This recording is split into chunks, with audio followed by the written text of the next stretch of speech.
సంపూర్ణ రామాయణం సులభ శైలిలో సుగ్రీవుని వాగ్దాన భంగం. అది వర్షాకాలం. మాల్యవగిరి యందు రాముడు లక్ష్మణునితో కలిసి ఓ కొండగుహలో నివాసం ఏర్పాటు చేసుకున్నాడు. ఆకాశం ఎప్పుడు చూసినా మేఘావృతమై ఉంటోంది. అప్పుడప్పుడు వర్షం ఉధృతంగానో జల్లుగానో కురుస్తోంది. విపరీతమైన చలిగాలులు వీచడం ప్రారంభించాయి. ఆ గుహలో లక్ష్మణుడు ముందుగానే తాను సేకరించి ఉంచిన ఎండుకట్టెలతో అగ్నులను సిద్ధం చేస్తూ ఉండేవాడు.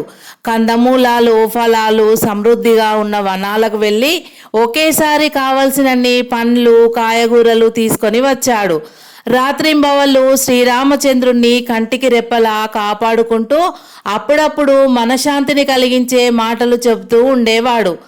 వర్షాకాలం ముగిసే వరకు సీతాన్వేషణ కార్యక్రమం దుస్తరమని భావించిన శ్రీరాముడు సుగ్రీవుణ్ణి కొంతకాలం కిష్కింధలోనే ఉండమని చెప్పాడు. అదీగాక చిరకాలం అంతఃపుర సుఖాలకు దూరమై భార్యా వియోగాన్ని అనుభవించిన మిత్రుడు చేరువలో ఉన్న సౌఖ్యాలను అనుభవించకుండా వెంటనే తన కార్యక్రమాన్ని చేపట్టడం కూడా బాగుండదని ఆలోచించాడు శ్రీరాముడు. ఒక మాసం ఆ మాల్యవంత పర్వత గుహల్లో రాముడు సీతా వియోగంతో అంతరంగాలలో పరితపిస్తూ లక్ష్మణునితో కలిసి అతి భారంగా జీవితాన్ని గడపసాగాడు. వర్షాలు వెలిసాయి, మబ్బులు తొలగిపోయాయి. వృషముఖ పర్వతంలోని పచ్చని లోయలలో ఎండ ప్రకాశించడం ప్రారంభించింది. ప్రకృతి అనుకూలంగా ఉన్న తర్వాత కూడా 2-3 దినాలు గడిచిన సుగ్రీవుడు రాముని దగ్గరికి రానే లేదు.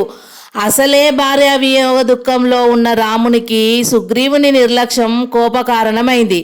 లక్ష్మణుని పిలిచి, తమ్ముడు, ఆ సుగ్రీవుని దుర్నయం చూశావా?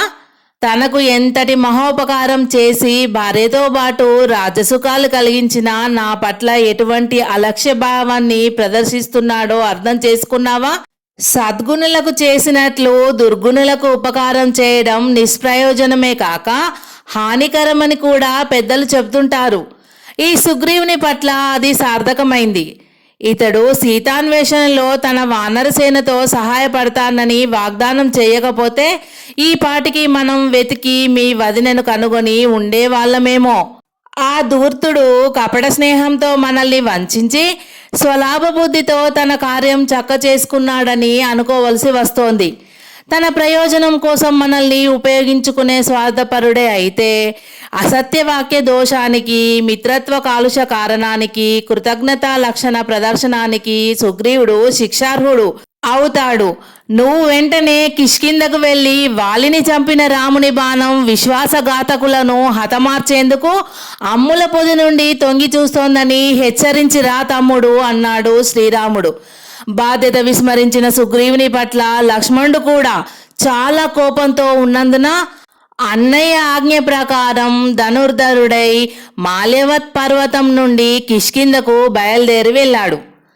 ప్రభు, ప్రమాదం ముంచుకొస్తోంది. ఆ శ్రీరామదేవుల తమ్ములవారైన లక్ష్మణదేవులు ప్రళయాకాల భాస్కరునిలా కోపోద్దీపులై రాజభవనం వైపుగా వస్తున్నారు. ఆ రాజపుత్రుని ముఖం తేరి చూడరానంత తీవ్రంగా జ్వలిస్తోంది. అంతటి కోపానికి కారణం దేవరవారి వల్ల ఏదో లోపం జరిగి ఉంటుందని పురజనులు, మంత్రులు అనుకుంటున్నారు.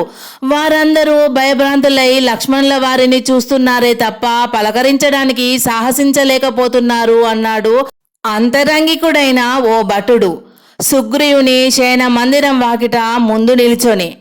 తారతో కలిసి ఏకశయ్యాగతుడై సరస వినోదాలతో ప్రొద్దుపుచ్చుతోన్న సుగ్రీవుడు ఆ మాటలు వినగానే భయంతో కంపించిపోయాడు. వెంటనే పాన్పు నుండి క్రిందికి దిగాడు.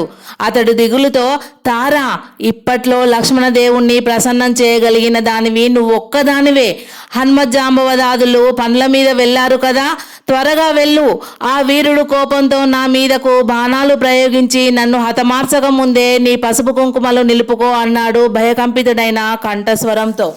2 పక్షాలు గడిచినా మీరు కూడా ఆ శ్రీరామ లక్ష్మణులను పరామర్శ కూడా చేయనేలేదు. పరామర్శ చేయకుండా చాలా పొరపాటు చేశారు స్వామి. పోనీ వర్షం వెలిసిన తర్వాతైనా వెళ్ళారా అంటే అది కూడా లేదు. దయా సముద్రుడైన శ్రీరామచంద్రుడు తన సుఖానికి దుఃఖాన్ని పులుముకొని మీకు సుఖపడే అవకాశం కల్పించినందుకు మీరు ఏమాత్రం కృతజ్ఞత చూపించలేకపోయారు అంది తార నిష్ఠూరంగా. సుగ్రీవుడు తార చేతులు పట్టుకొని బ్రతిమిలాడుతూ, దేవి, నా పొరపాటును మన్నించు. తర్వాత నీ ఇష్టం వచ్చినంతసేపు నన్ను దెప్పుదువు గాని ముందు నేను చెప్పినట్లు చెయ్యి. లక్ష్మణ వీరులు ప్రశాంత స్థితికి వచ్చేంత వరకు నేను ఈ శయన మందిరంలోనే దాక్కుని ఉంటాను అన్నాడు తారతో. తార తల మీద మునివ్రేలతో కొట్టుకుంటూ అక్కడి నుంచి బయలుదేరింది. విలయాకాల వీరభద్రునిలా రౌద్ర గంభీర ముద్రితుడై లక్ష్మణుడు సుగ్రీవుని ముఖద్వారం దగ్గరికి వచ్చాడు. అక్కడి ద్వారపాలకులు తలలు వంచి నమస్కరించగానే, ఓరి వానర వీరులారా, మీ ప్రభువైన సుగ్రీవుడు ఎక్కడా? రాముడి కోపానికి గురి అయిన ఆ దురహంకారిని వెంటనే నా సముఖానికి తీసుకురండి. వాలిని చంపిన వాడి అయినటువంటి బాణం ఆ నిర్భాగ్యుని కోసం ఎదురు చూస్తోందని చెప్పండి అన్నాడు లక్ష్మణుడు తీవ్రమైన కంఠస్వరంతో.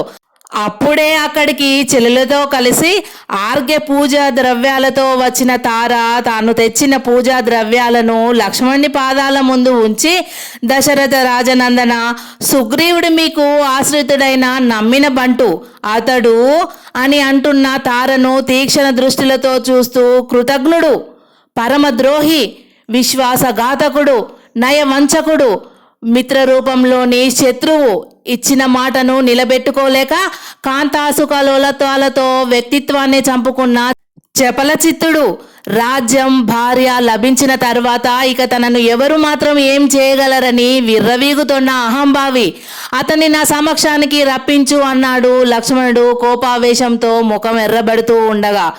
లేదు ప్రభు కుమార, సుగ్రీవుడు సుఖలోలుడై స్వామి కార్యాన్ని విస్మరించలేదు. అతడు శ్రీరామచంద్రుని ఆనతి మేరకు ఈ మాసమంతా కిష్కిందలో ఉన్నాడే గాని అతడి ప్రాణాలన్నీ మీ ఇద్దరి మీదనే ఉన్నాయి. వర్షాకాలం వెలిసేసరికి ఆ సేతు సీతాచలం వరకు ఉన్నటువంటి వానర వీరులందరినీ తీసుకురమ్మని వానర వీరులను పంపించాడు. వారంతా నేడో రేపో ఇక్కడికి రాగానే సర్వసన్నాహంతో శ్రీరామ దర్శనానికి రావాలని అతడు అనుకుంటున్నాడు అంది తార భక్తి వినయాలతో. అబద్ధం అని గట్టిగా అరిచాడు లక్ష్మణుడు. నిజం లక్ష్మణసేన, మహారాణి అయిన తారాదేవి అబద్ధం చెప్పలేదు అన్న మాటలు వినిపించగానే లక్ష్మణుడు వెనుదిరిగి చూశాడు.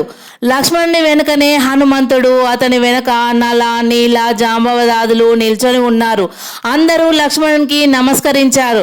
హనుమా, నువ్వు కూడా మమ్మల్ని అనాదరణతో చూస్తున్నావా? కోపంగా ప్రశ్నించాడు లక్ష్మణుడు. లేదు రాజపుత్ర, మేమందరం సుగ్రీవుని ఆజ్ఞ ప్రకారం వానరులందరినీ పిలుచుకురావడానికి నలువైపులా వెళ్ళి ఇప్పుడే వస్తున్నాము.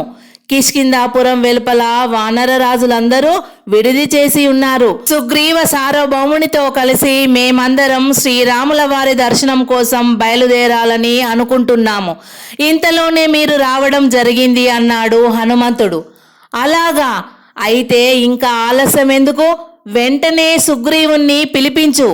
అన్నయ్య మన కోసం ఆత్రంగా నిరీక్షిస్తూ ఉంటాడు అన్నాడు లక్ష్మణుడు తనను తాను సముదాయించుకుంటూ.